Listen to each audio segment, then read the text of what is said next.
viewers of Sounding Board, and tonight we're going to talk about Barbie, one of the fashionista ones.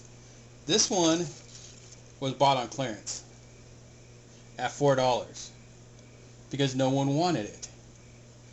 Because why pay to get a bald Barbie when most children are going to take the scissors and scalp this doll anyways? And it's kind of funny they made her black and she resembles the lady from Congress, the racist lady, which is also funny about it. But you know, it's just one of those things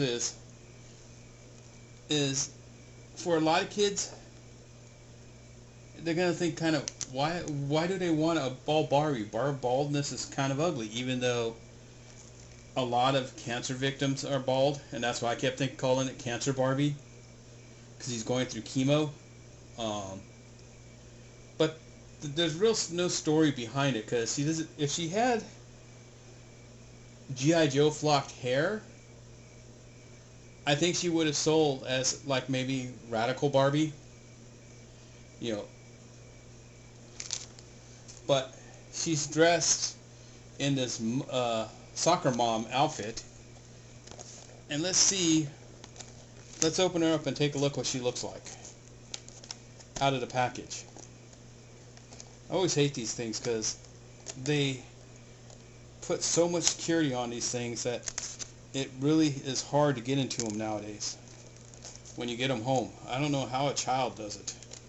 Do they just take their teeth and gnaw it open? Because children are notorious for gnawing stuff open.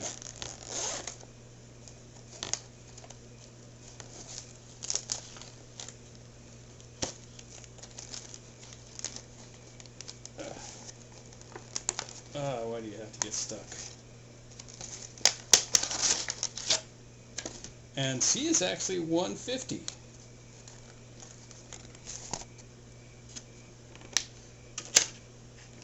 And it's kind of funny, they gave her white little cowboy boots.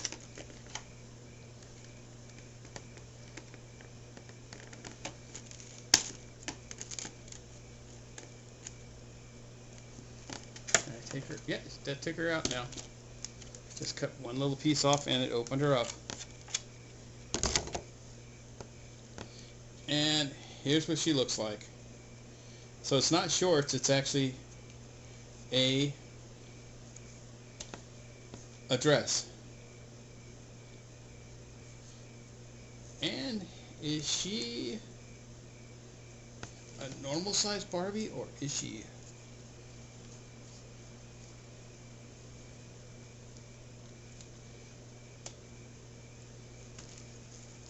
Let's see.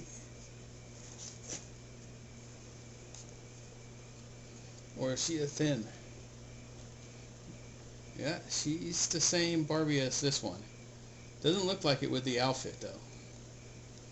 Bionic Barbie, like I said, they've been on this kick by trying to make people feel that they're part of it. Diversity and inclusion, and making people say, hey, look. But now they're overlooking the majority of the buyers. For the minority of the buyers who, as you find out, these dolls tend to be on clearance. The people of color.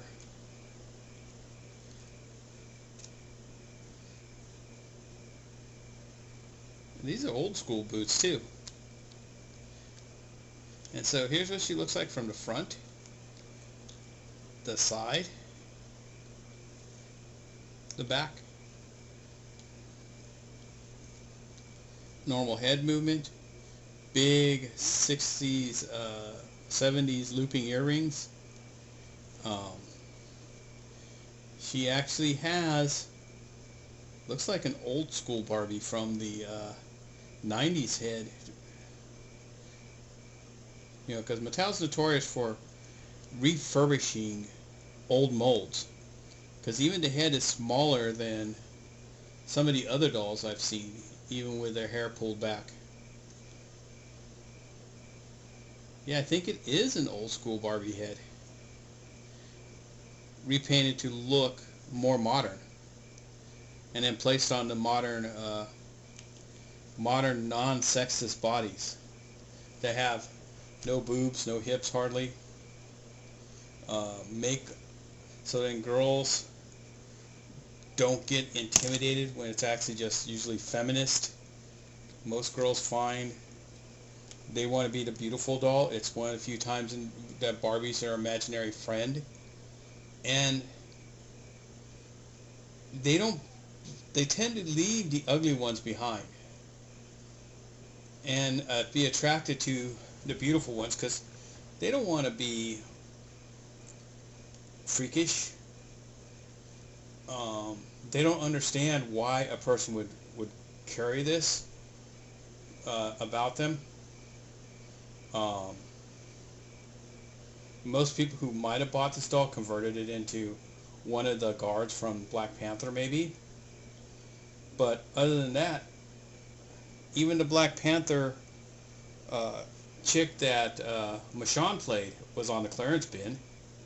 They sold Black Panther, but they never sold his bodyguards. You know, and you still find them pretty cheap on eBay. But like I said, it's like if diversity and inclusion was so profitable, why is most of the dolls that are directed at being inclusive and diversive are on the clearance aisles? Because even what I call Bionic Barbie, I found her on the clearance aisle too. You know, no one really likes deformities. They don't, you know, kids probably look at them and go, why is this deformed? Why does she have a leg like this? Why is she bald? The parents can't answer those questions. And second off, why are the dolls with the deformities the people of color too? Because even wheelchair Barbie comes in white, but she's got knees that you can play with her upright. She's not molded permanently into a seated position. But, you know, it's just one of those things when you think about it. We find the Barbies that are designed with deformities on clearance and the ones that are beautiful, like this one, redheaded Barbie, who Hollywood and society lately have been hating in media, sold out. You know, she resembles Lindsay Lohan. Why is that this one sold very well and that one didn't? Or this one? You know,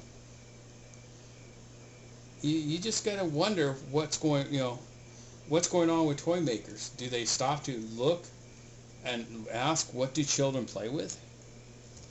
Do they stop to ask, why don't dolls with deformities sell other than as gifts? Because parents want to be woke. They just don't ask those questions anymore. They just put them out there. They go, yep, let's put this on the shelf and throw it out there and hope it sticks. But it doesn't. You know, even when you go around on the aisles, you tend to find tall, flat-chested Barbie, flatter chested than this one, on the clearance aisle all the time. And when they first came out, you used to find curvy, or I call them chunky Barbie, in the clearance aisles. And you still find the ethnic versions of chunky Barbie on the shelf, but not the white one. So it's one of those things is they might want to start looking better at their market for Barbies, because they're losing a lot of money doing the deformity dolls, because she may not be deformed, but the fact that she has no hair, to a child she's still deformed in some kind, you know. And that's the irony of it. So until next time, this is the sounding board, signing off.